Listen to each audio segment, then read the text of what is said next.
அஸ்ஸலாமு அலைக்கும். Happy good day. French fry இந்த மாதிரி ஒரு வாட்டி ட்ரை பண்ணி பாருங்க. சாப்பிடுறதுக்கு ரொம்ப நல்லாயிருக்கும். இந்த ஃப்ரெஞ்ச் ஃப்ரை ஆனா கூட ரொம்ப கிரிஸ்பியா இருக்கும். வாங்க எப்படி ரெடி பண்ணலான்னு பார்க்கலாம்.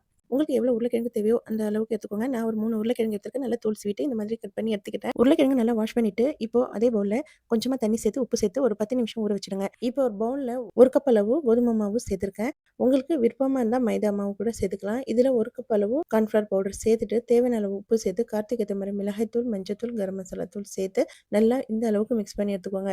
உருளைக்கிழங்கு ஒரு 10 நிமிஷம் நல்லா ஊறின அப்புறம் இது ஒரு பிளேட்க்கு மாத்திக்கிறேன். மாத்திட்டு நம்ம ரெடி பண்ணி வச்ச இந்த மிக்ஸிங்ல இத சேர்த்து நல்லா மிக்ஸ் பண்ணிட்டு, சூடான ஆயில்ல ஃப்ரை பண்ணி எடுத்துக்கலாம். உருளைக்கிழங்கு தண்ணீல வேக வச்சுட்டு, அதுக்கப்புறம் ஃப்ரை பண்ணினா ஆறுன அப்புறம் கிரிஸ்பினஸ் இருக்காது.